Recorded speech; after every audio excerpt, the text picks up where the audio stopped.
and that will be sent out tomorrow with an email. So keep an eye out for that. There's going to be some fantastic information provided. So certainly take advantage, go back and review that. We will have a designated Q&A at the end of the session. So if you do have questions, you can post those into the chat during the Q&A portion of the event. So keep those ready to go and post them into the chat. We'll read them off and get those answered for everyone. Also, with that recording, there's going to be a quick questionnaire attached to that, and I'm actually going to share that in the chat at the end as well.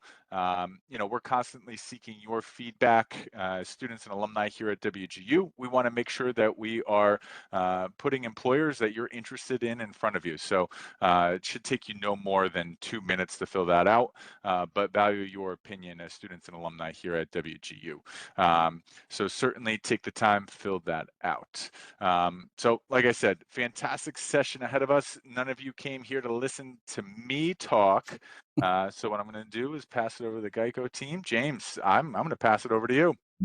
Why, thank you. I appreciate that. And thanks everyone for showing up to our session. We're super excited to talk to you and introduce ourselves today. First, I want to start by giving everyone a shout out for those of you who graduated or are getting ready to graduate. Congratulations. You're in the right place to kickstart your career by talking to a company who's looking to hire folks. And also, hopefully you guys had a happy, refreshing Memorial Day weekend. So we're going to talk a little bit about our roles. We're going to talk a little bit about our company culture, a little bit about our background, ways to stay connected with us. And from there, as RJ said, we'll be answering questions at the end. And So James, you are in presenter mode on the slide Okay. deck, so I just want to make sure we can see your notes there. So. Oh, gotcha. Okay. Let me see if I can change that. Display.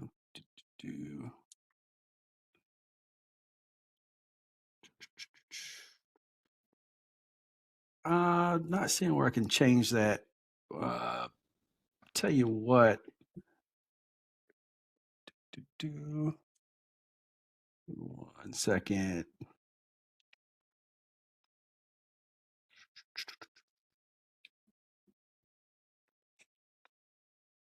I think that might have been it there, James. When you clicked on display settings, it said swap, presenter view, and slideshow. Oh, there it is. We did Oh, it! there we go. Perfect. There we go. Now we're cooking.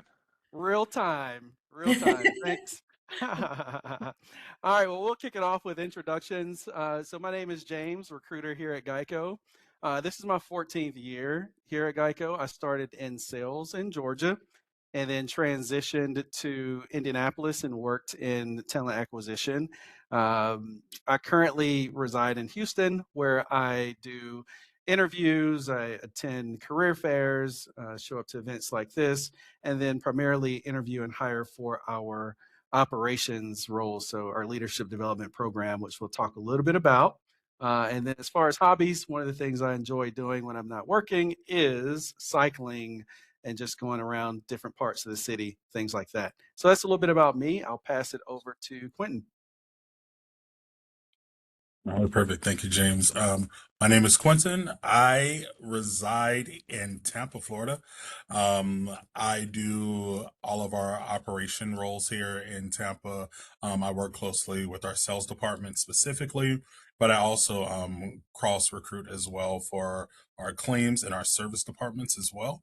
A little something special about me in my spare time, I've been coaching high school football for the last 12 years. So football is a major passion of mine, as well as I love basketball and I am a huge Knicks fan. So definitely having a good time as of late. I'll go ahead and jump in. So, my name is Marissa Spencer. I'm one of our campus recruiters here at GEICO. I also live in Florida. I'm in Lakeland, which, if you're not from Florida, a lot of people don't know where that is. So, I'm like halfway in between Tampa and Orlando, which I say it's the best of both worlds. We get both the coast and the parks equidistant away. I've been doing corporate recruiting and early career recruiting for several years now, but I just joined GEICO at the start of this year in January. And if you're wondering what I think of it, if you're looking to consider making a switch or joining GEICO, I love it. Culture is fantastic. Benefits are fantastic. When people ask me, how's the new job going? I tell them, commercials are right. It feels good to GEICO. You looking for a job? So can't say enough how much I love it here. Me as a person, what I like to do, I'm boring. I'm kind of a homebody. All of my hobbies are hanging out with my family. I've got a toddler, so that keeps us home a lot. But I also love like my weekend. I'm so fulfilled. I went to the park. I baked some bread. I tended to my garden. I'm like hybrid old lady and young lady all in one package. So that's a little bit about me, Jess. I don't know if you want to take a second just to say hi. Yeah, of course. So my name's Jessica Rager. I'm the campus recruiting manager here at GEICO. So I get to support all these wonderful folks. So I'll just be kind of hanging in the background. If anyone needs anything, I'll also help monitor the chat. But these are the start of the show. So I'll let them take it back over. Shout out to Jessica. She's also a dogs fan. We talked about that earlier. So that's our fearless leader. Thanks, Jess. All right, guys. So a little bit about GEICO. So who is GEICO? We are one of the largest vehicle insurance companies in the U.S. Most of you probably know us for our commercials. Pretty sure most of you probably know a commercial that has the gecko or the camel or the caveman or any of those different characters. But as an employer, GEICO has been a juggernaut for almost 100 years. We started in the early 30s during the height of the Great Depression. And it was just a couple, Leo and Lillian Goodwin, decided that they wanted to provide insurance directly to consumers, which really interrupted the market at the time. It cut out the middleman, which was the insurance agent, and they wanted to target it specifically to government employees insurance, government employees, which is what GEICO stands for, Government Employees Insurance Companies. So GEICO is a subsidiary of Berkshire Hathaway. Berkshire Hathaway has a market cap of over $1 trillion and an annual revenue of over $371 billion. So a couple of things that really catapulted GEICO as far as interrupting the market. One was our approach to consumers direct. And the other was in the 80s, GEICO decided, hey, we're going to provide insurance for customers 24/7, where they will not have to wait for regular business hours to talk to an agent. Also, in the 90s, Warren Buffett took over as one of the primary persons for our investing, and based on him being a part of the GEICO model, allowed us to really take off as a company as well. In 1999, GEICO's Gecko debuted and became a very popular household brand. Interesting fact that Gecko is one of the more popular known mascots, just as well known as Mickey Mouse. So it's an interesting fact there. In 2014, Geico became the second largest insurer. And then just over the years, GEICO has continued to grow in its policies in force. Very interesting fact as well is GEICO started off with just 12 employees when it had over 3,000 policies. And now we have over 30,000 employees and growing. Next, I'm going to have Quentin talk a little bit about where we're located. All right, perfect. Thank you, James. And just to let you guys know, as you can see, we have plenty satellite locations throughout the U.S. Right now, we have had the nice privilege of opening up 2 new satellite locations, one in Tampa and one in Gallatin, Texas. As we continue to grow, these career opportunities will also continue to grow throughout our offices as well, and which allows us to continue to compete with other major insurance companies throughout the U.S. as well. So with that being said, that's why we're here to speak with you today, to kind of go over with you what those career opportunities are going to look like with these new offices also popping up throughout the U.S. All right. So one question that we get a lot is talk to me about the culture at Geico. What's it like being at Geico? And what are some of those opportunities? While we talk about this, I want you to just kind of think about what are some of the main things that kind of speak to you, what you're looking for in an employer. We have something called the Geico Pledge, which is really our commitment to excellence. That includes great company, great careers, great culture, and great rewards. You're here because of a career opportunity, most likely you're looking for. So, last year, Geico, just as far as our careers are involved, Geico had over 2,000 employees that were promoted to new roles. So this isn't a role or a company where you just kind of get in a position and you forget, you're forgotten about, or you just feel like a number. It's one of the things I love about being here. Our early career opportunities include tech roles, HR roles, leadership development, analyst roles. So it's way beyond just kind of what normally meets the eye. One of my favorite things about Geico is the tuition assistance, which covers your certifications or your trainings if you wanted to get another master's degree, or if you wanted to get your SHRM, things like that, Geico pays for. Another thing that speaks to the culture is we have what's called Somos Geico. It's our dedicated Spanish operations department. It's our Hispanic focused employee community that consists of hundreds of bilingual agents. It's very special because it allows our Spanish speaking customers to communicate directly in their native language without having a translator. As far as the company, some of the things that we've contributed in the community, a lot of times we'll get questions as far as, what does Geico do in the community? I was recently part of a 5K that was a cancer 5K that Geico sponsored, and over several hundred folks showed up to that, and this was something Geico put on in the community. So whenever you think about catastrophes, we had two major hurricanes that happened several years ago. It was Hurricane Helene and Hurricane Milton.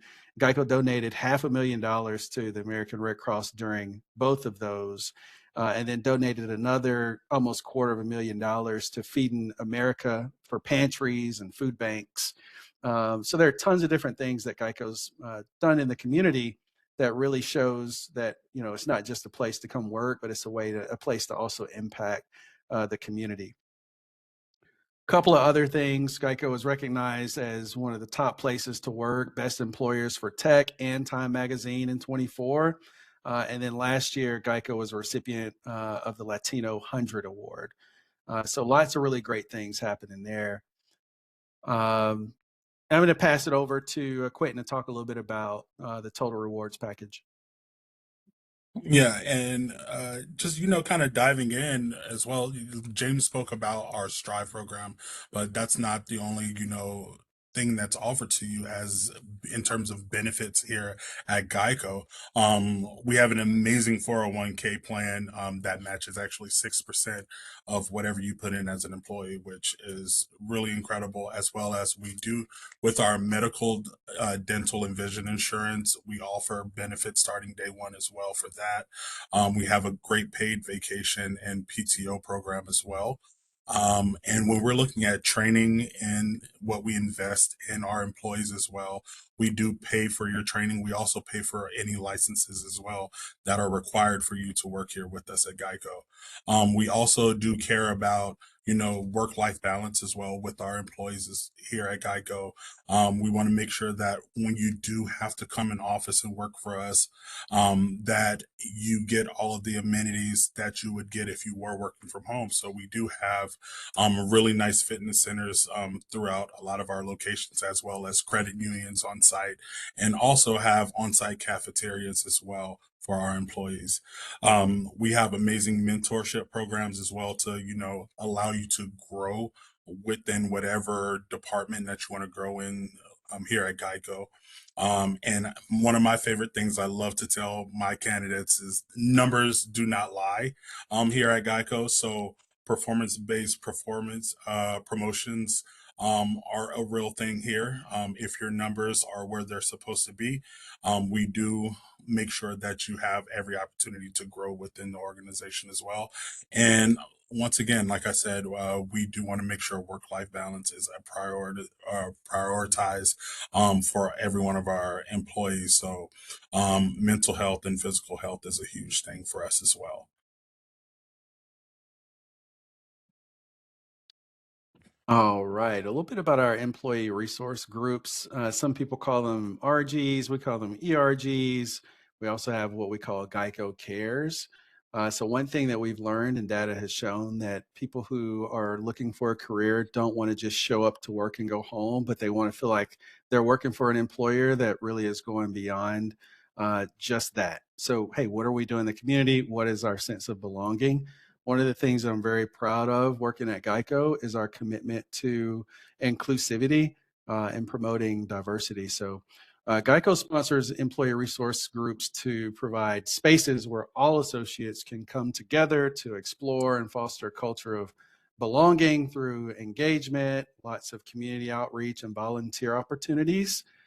So we have ABLE, which supports our people with disabilities. Familia is our community celebrating our Hispanic and Latino community.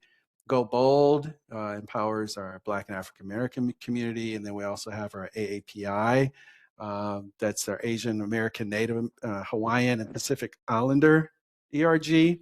And then Grow is our community for women. And we recently launched Women in Tech, which I think is really incredible, along with our military, ERG, as well as Pride and Parent Peers.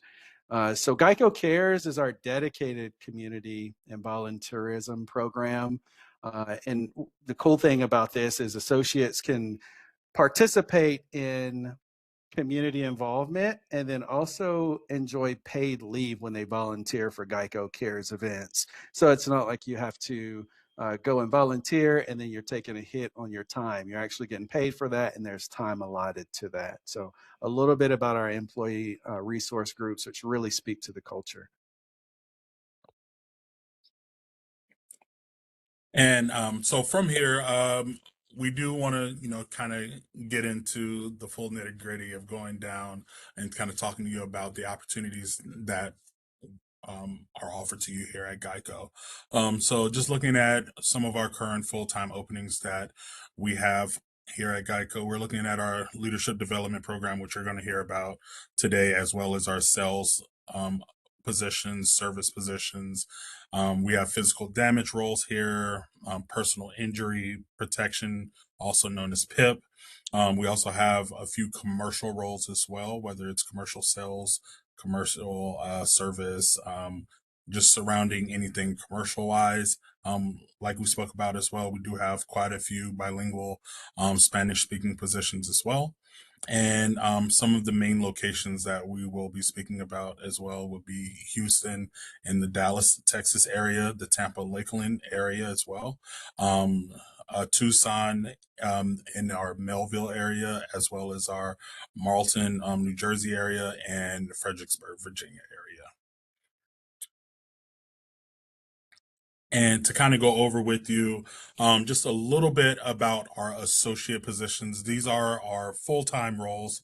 If you are not looking to go directly into more so a leadership position right away, we have a ton of sales positions that are out there through all of our locations. And some of the necessary qualifications that you would need for our sales positions. Really, we're looking for people with 3 years of experience within the sales environment. So that's field sales type of experience, auto sales, lead generating specialist type roles as well. We are also looking for people that are working in customer retention type roles and any type of proven track records where you have to drive sales revenue as well as retention and customer satisfaction. And then the other two positions that kind of correlate together when it comes to experience will be our customer service and our claims position. If you're coming into these roles, entry level wise, we're really just looking at you coming in with 3+ years of some type of customer service experience. And that's just frontline dealing with customer problems, whether it's as a server, bartender, if you've worked in a call center before, anytime where you just have to have any type of face-to-face interaction, making sure that the customers are having the quality experience at whatever company it might be.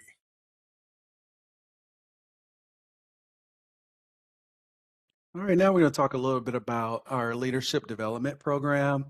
So our leadership development program is a fast track into management.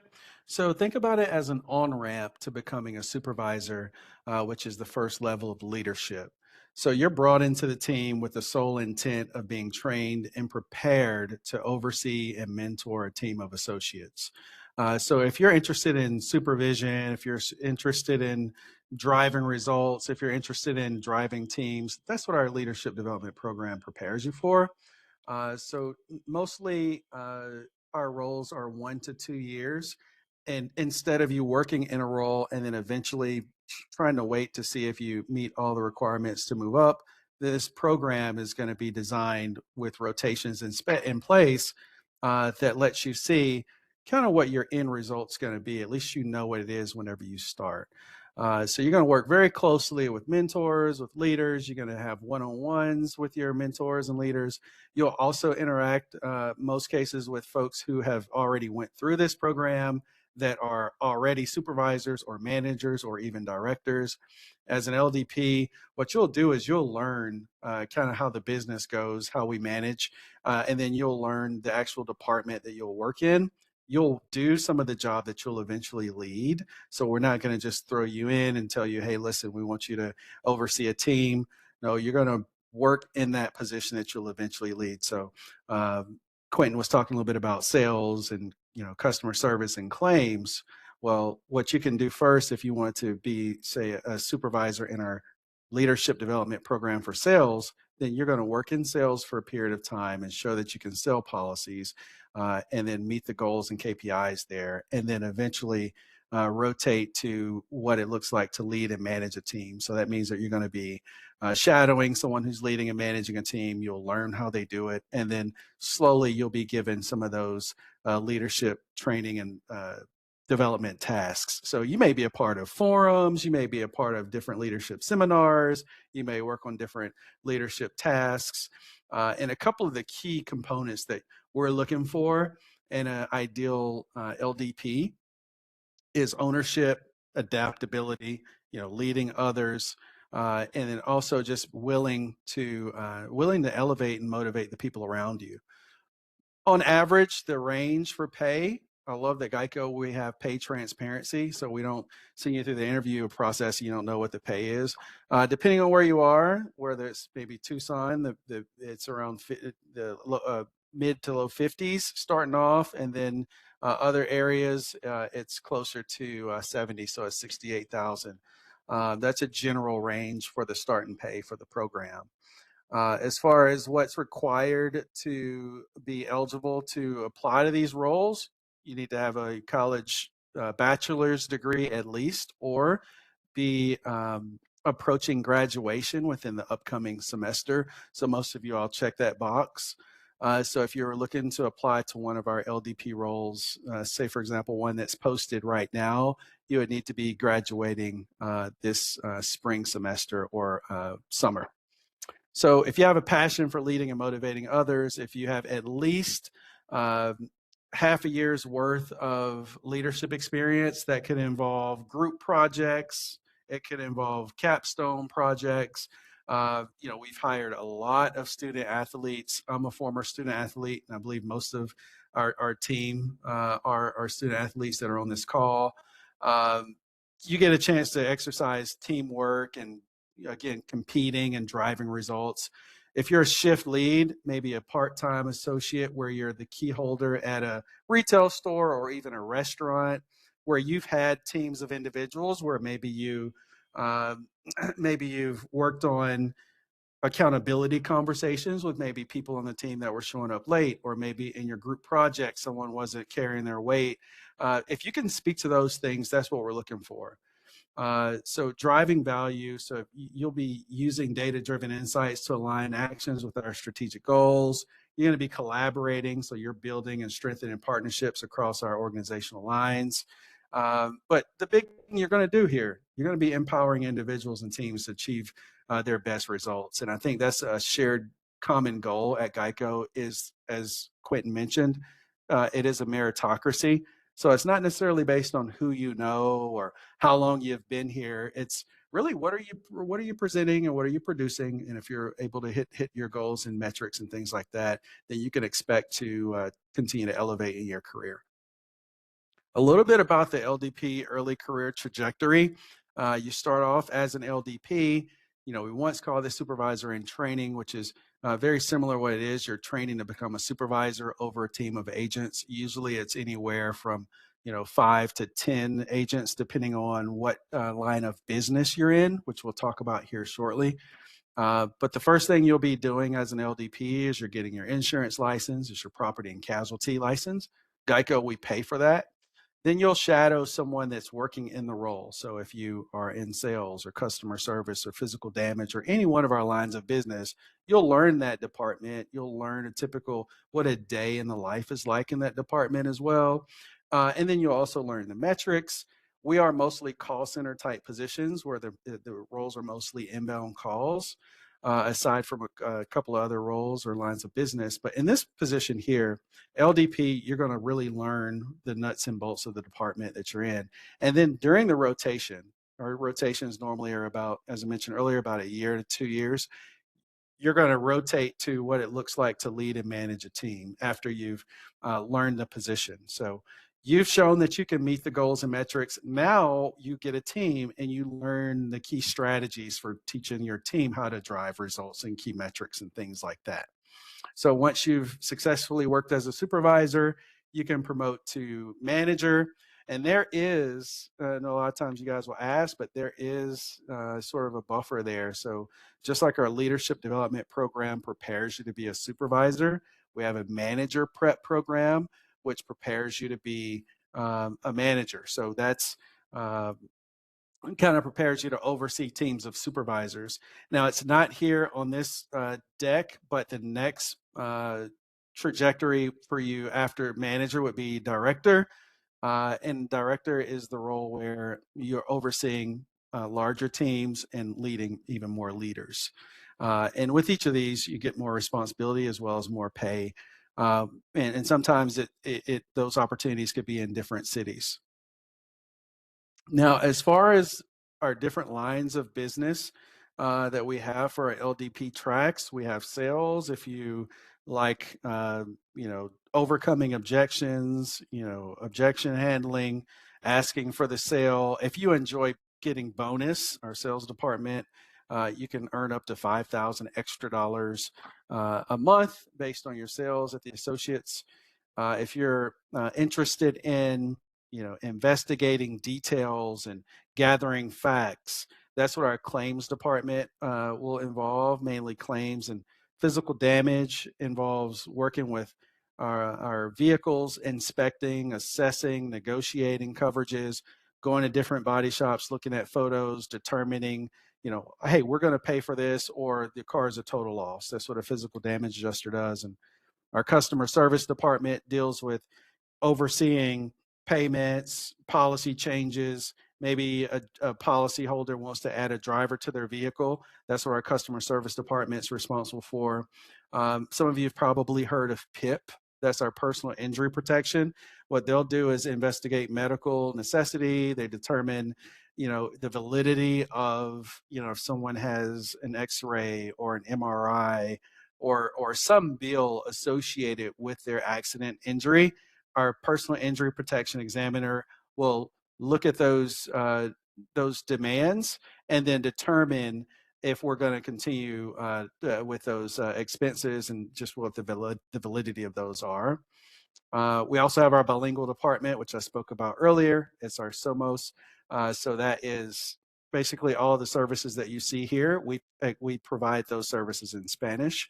Also, if you are in those departments bilingual, there is a 10%, usually an additional 10% that you get paid for being bilingual.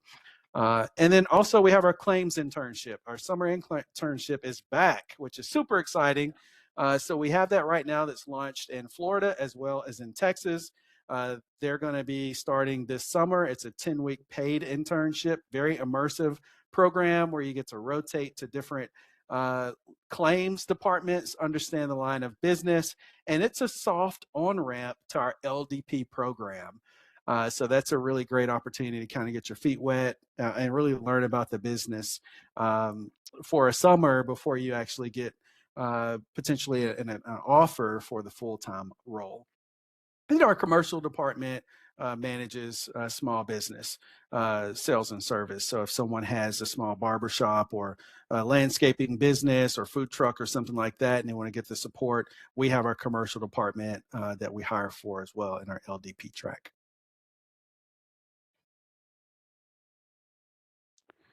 All right. Well, as we're getting ready to bring the plane in for a landing, for those of you who may not already be connected, this is our LinkedIn. We'd love for you to connect with us on LinkedIn.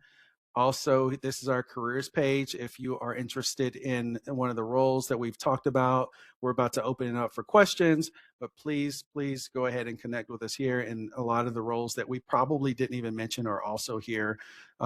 We do have tech roles, as I mentioned earlier, other internships that we hire for throughout the year. Some may or may not be posted now, but if you stay connected with us, we'll be more than happy to extend those opportunities or at least talk to you about that.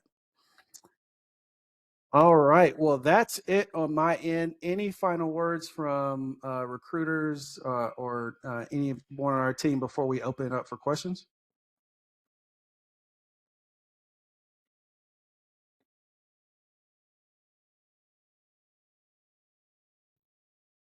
All right.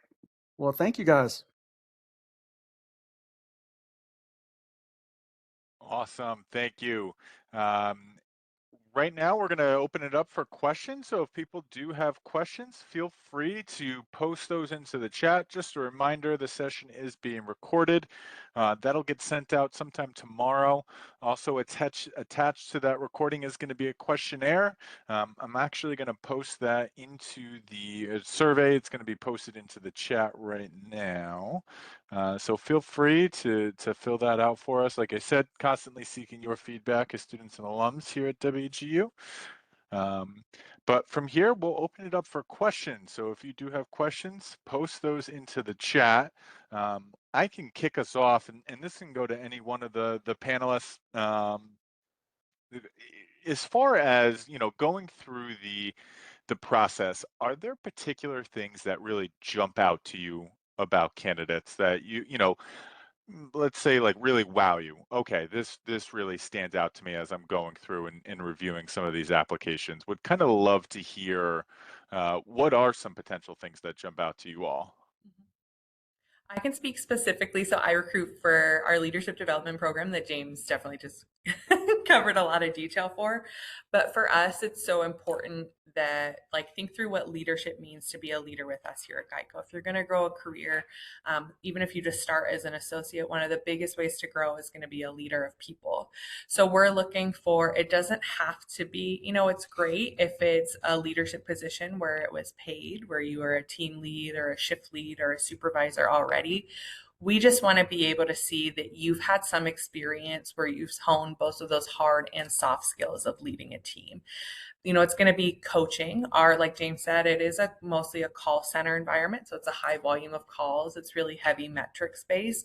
So that if you've been able to coach, motivate, hold people accountable, develop them, for me and a lot of my managers, we don't care what environment that was in. It doesn't have to be the same environment that we are. That is a plus for training for us, but we want to see that you've been a leader of people and that you really care about coaching others to meet their potential too. So that's going to jump out for me on a resume when I see both in your, whether it be professional experience or campus experience, that you haven't just led projects, but you've led and coached and developed and trained people.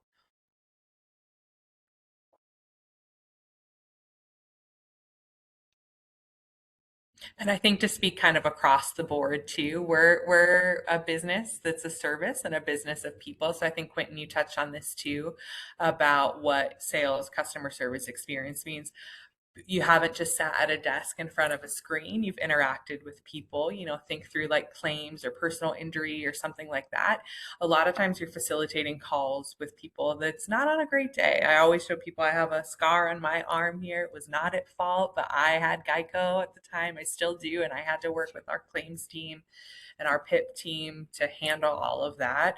And having people that were kind, that were empathetic, that have worked with people before made a huge difference for me. So those are traits that we're looking for in candidates. So even sometimes I'll talk with students, whether you're early in your career or not, where they're like, I was just, you always put the word just in front of your experience. I was just this on campus, or I just worked at the grocery store. I just did this. Maybe you feel like it was just that, but you learned a lot of skills there that are applicable to us. So that experience that you had working with people is going to jump out to me and to all of us, really.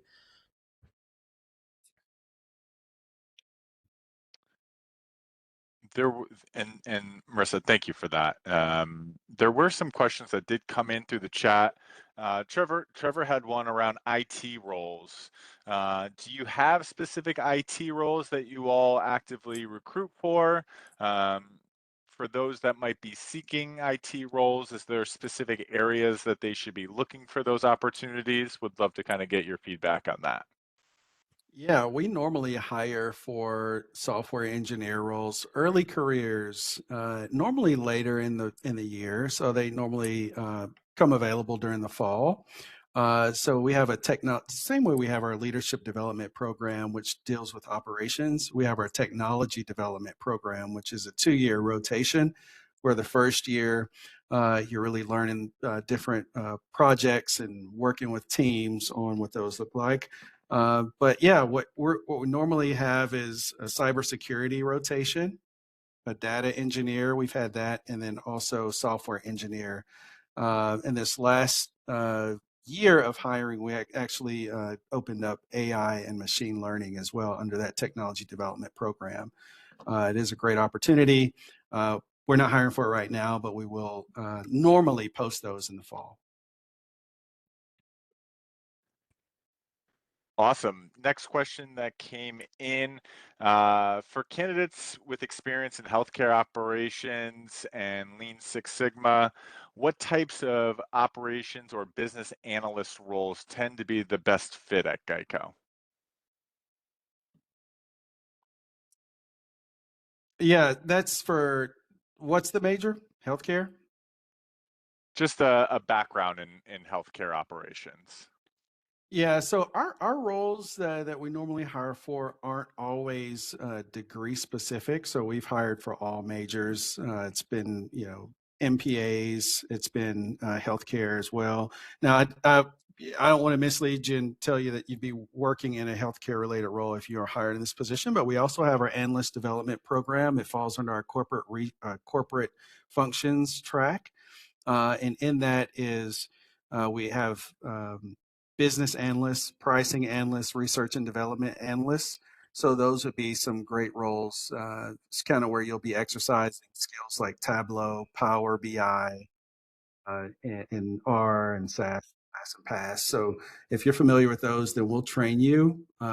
Usually, all of our rotations have a rotation where you're being trained. So that's kind of what you can expect in that rotation. But similar to our technology roles, those analyst roles as well would be rolled out in the fall. Awesome. Next one that came in, interested in claims positions. How is the training structured for beginners with no experience, and how is performance typically measured? Yeah, I can take this one, James. So um, for our claims positions, it's perfectly fine if you come in. I just like to always give peace of mind. Coming into the insurance industry, everyone has to start out somewhere, and Geico is one of those places that it's a great place to start out. We have a very strict 11 weeks of training. Your first 2 weeks of training will be licensing training.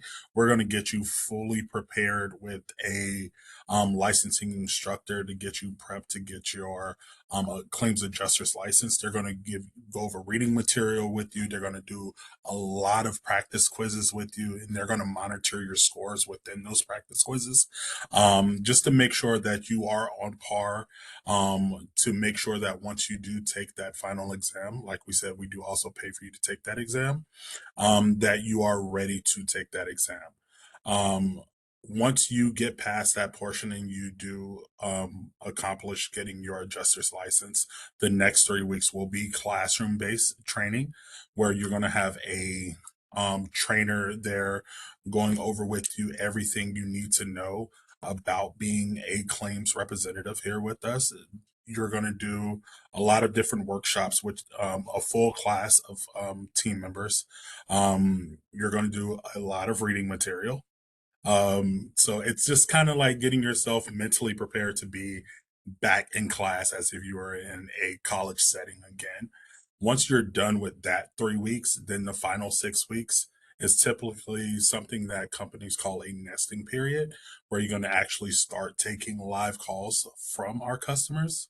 You're going to be evaluated during that time as well. You're going to have a trainer and a supervisor listening into those calls just to provide you feedback of what you're doing correctly or any opportunities that you might need to fix and fine tune before they actually move you over to the floor.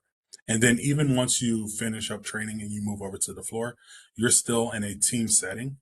You're going to have people sitting around you that have been in the industry for a long time. You're also going to have people around you that's also new, but you're also going to have a supervisor there on the floor to make sure that you're still growing in this new career field as well. And how is performance typically measured? Sorry, I almost missed out on that one as well. Typically, so we have a few different KPIs and metrics that you're going to be required to hit as a claims adjuster here. Um, the main thing as a claims adjuster here is making sure that you are properly. They're going to make sure that you are properly putting in the correct information for our clients that are calling in, making sure that those whatever you're adjusting for them and whatever claims that you're adjusting for them, that you are properly putting them in and making sure that they're getting closed out in a timely manner as well. Those are kind of the main things that you're going to be evaluated.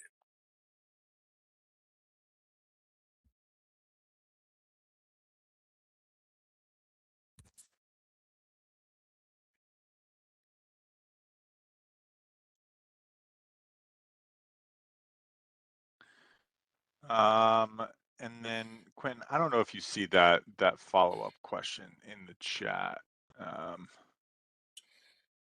Trying to see the okay. I have the background.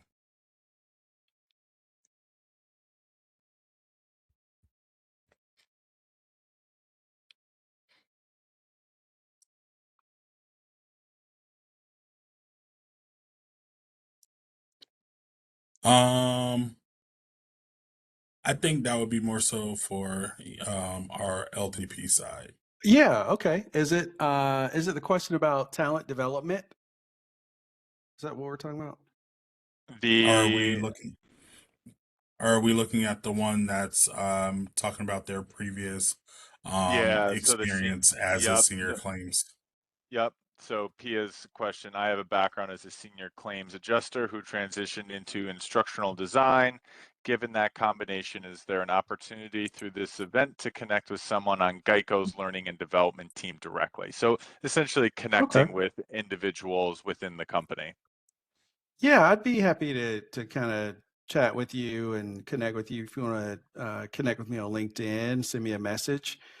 We actually do have a talent management manager job on post right now since you're senior level. I don't hire specifically for that, but that sounds like it'd be a good role for you since you mentioned senior level. And we also have a business development role on our job post as well. And both of those might be something that piques your interest. And then Danielle had a question. Do recruiters prefer candidates who apply to have prior insurance licenses, or what would stand out if applying for a claims role with no licenses? Yeah, so if you have a license, great, awesome. That's a plus. But majority of the time, at our different locations, we're either looking for people with licenses or without, or we are looking for a mixture of both. But if you are applying without a license, some of the things we're looking for is more so customer service. Because when people are calling into um, claims for Geico, they're probably having either a really bad day or the worst moment of their life at that point, and we want to be able to kind of give them that comfort, to give them that peace of mind. That we're going to make sure that they're fully covered and taken care of. It's the reason why they came to Geico. So we're looking at people that have a true customer service type of background where you've resolved situations with customers, that you've brought peace to mind to customers in your previous work field, whatever that might be when it comes to customer service. Do you also want to note that not a lot of, some of our associate roles, depending on what they are and what license they require, if you're coming to us and you already have that license, oftentimes we'll have a sign-on bonus. So if you're coming into the Yep. industry, that's a huge plus for you, but also for us. So that'll always be in the job posting. We're pretty candid about that. So if you are somebody that you've already worked in the industry and you have a license, it's going to be dependent on state what that is. But if you look in the job posting, it'll let you know if we've got, if that's a requirement. It's usually not for our associate roles. And if it's not a requirement, if we're offering a sign on bonus, if you do have that.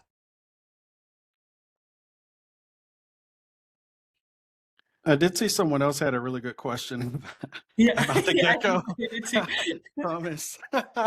Yeah, there's a strong possibility, like Jessica said, that you could see the gecko in person. The gecko has been at career fairs, at different conferences, and sometimes just perusing around the office. So, Yeah. A lot of times they're just that guy's just walking around here somewhere, and it just shocks me sometimes. It can just be a regular old Wednesday or Thursday, and I just walk right into the office. Oh, okay. How you doing That guy today? have a tail? Exactly. Does that guy have a tail? you just want to be mentally prepared because on the commercials, the gecko's really small, but in real life, it's like 7 feet tall. So, Pretty tall. Pretty tall.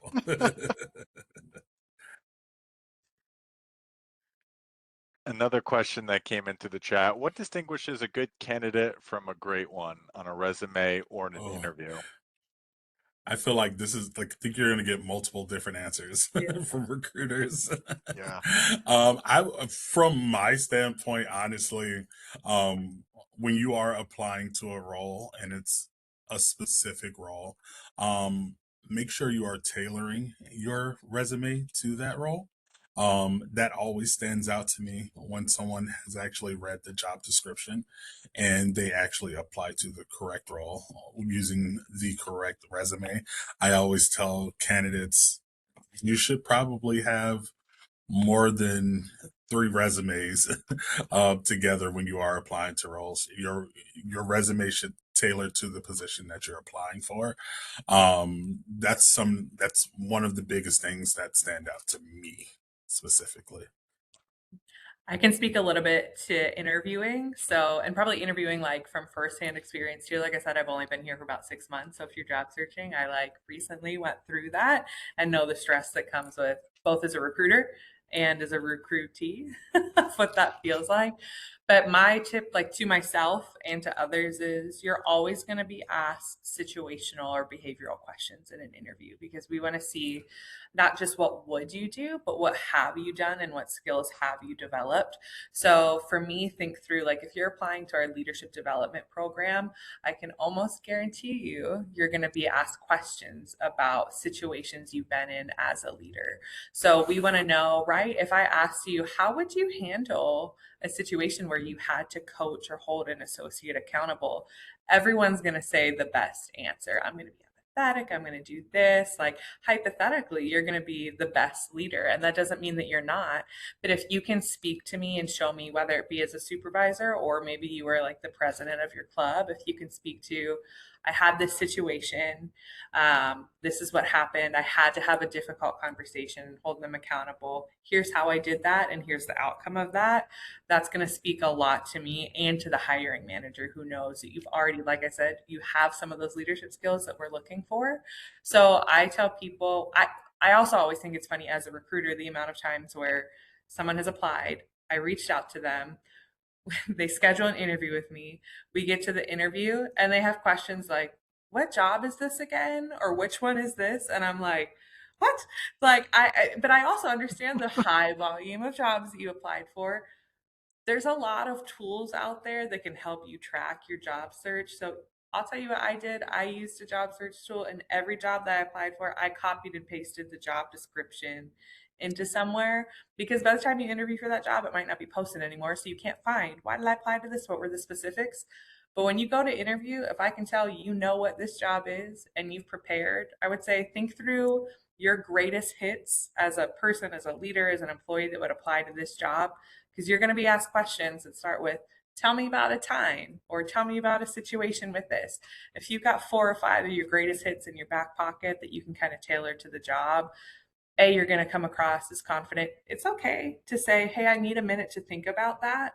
But if you come prepared for those and already know some of the skills that we're looking for, I think that's going to set you apart in terms of the impression and the skills that you're giving to the recruiter, but also just allowing yourself a little bit more confidence because you're not caught off guard. Like, tell me about a time questions. Yeah. And just like speaking to the interview portion, um like you just said, you mentioned scenario based questions and things like that. If you've never heard of the STAR method, write it down, take a picture, remember it. And if you're not familiar with it, so the STAR message is situation, task, action, result. uh Situation, provide a simple context to kind of just set the scene for whoever you're interviewing with, and then try to let them know what was the task within the situation, and provide them with information on what was the action that you took towards that situation and that task, and what was the final result. If you can hit those talking points within whatever question is provided to you, you should be perfectly fine within an interview as well. Mm-hmm. Yeah, I see a good question too. I don't know if you're about to say that, it popped into the chat that I want to make sure that we can chat through quickly about advancement outside of leadership development program. Because I think it's one of those things, right? As job searches, you or we or I Yeah. always have the critique of, I need experience for the job, but I want the job. How do I get the job without the experience to get the job? And so we want to make sure that outside of leader, you don't have to just go through our leadership development program in order to be a supervisor, a leader, get on that track with us. That's just the program that we have in place for external candidates, where maybe you're earlier in your career or you're pivoting industries where you need that licensure experience in order to be a successful supervisor. So we do have, you can start with us as an associate, and there's other pathways then to be a leader through that, which James and Quentin, you might have a little bit more details than I do, but I just want to make sure that there's opportunities. You might not have that leadership experience now that you think is like, oh, I'm going to be able to really ace that interview, or it's going to show on my resume. But you can still start with us as an associate, and we'll do that leadership development internally. Yeah, of course. Yeah, I definitely always tell people, as much as we have quick vertical growth within the company, aka our leadership development program, we have amazing lateral to vertical growth opportunities as well. Starting out as an associate, like I said, you're going to get that 11 weeks of classroom based training, and then you're actually going to be in that role for maybe a year and a half before you actually get to see that opportunity of vertical growth. A lot of our employees as well, sometimes leadership is not what they want to do, Some people are okay being within, an associate type position. So even with that, we do have a lot of growth opportunities where you are able to grow just within the position that you're in. That also comes with a higher pay grade increase throughout your time here at GEICO as well. You're going to have mid-year reviews that go into a full year review that does allow you to have those opportunities to have grade pay grade increases as well.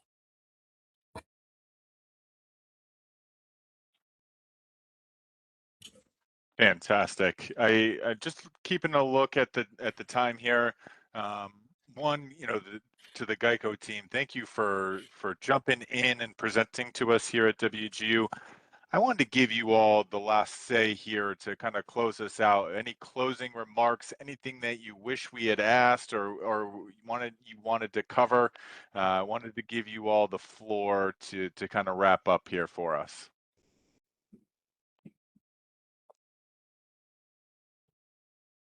I'll just say a quick thing. We already put it, we put our information in the chat ahead. We had our LinkedIn QR codes. We had all of that. I can speak to the three of us, the four of us especially. We're super open to connecting with you. We'd love to give you more details outside of this. And shameless plug, if I didn't say it, I saw some people in the chat that I keep trying to scroll up and see their name. I saw a couple of you that said you live in Lakeland. I live in Lakeland. We have an office in Lakeland. You specifically, please reach out to me. Or if you like Tampa as well, and you're kind of in that midpoint, reach out to me as well. But of course, like you said, if I always tell people, if there's a position that's outside of where we are also located, if you apply to it and you just need someone to say, hey, I was on that webinar with you guys and I applied to this position, just let us know. We can always reach out to whoever the recruiter is for that role as well. Yeah, I just want to thank you guys for giving us the opportunity to have this platform. I know that, if we're just honest, the market is what the market is. And as recruiters, our goal and desire is to help you bridge the gap from college to career. So we're here for that. So keep looking, keep connecting, and thank y'all for taking time to be here. And hopefully the Knicks win the finals. That's for you, RJ. I so appreciate that. And I'll Quentin. take all that good karma, good juju this way. But no, I appreciate you guys jumping in and giving us some great insights. Thank you everyone for jumping into the session. I cannot stress enough, please take advantage of these opportunities and connecting with these individuals and connecting with each other to really expand your professional network. So I appreciate everyone for taking the time, jumping in. Thank you again to the GEICO team. This was fantastic, and we'll keep this momentum moving forward here. All right, everyone, have a fantastic rest of the day. Thanks, RJ. Take care. Thanks. Bye, everyone.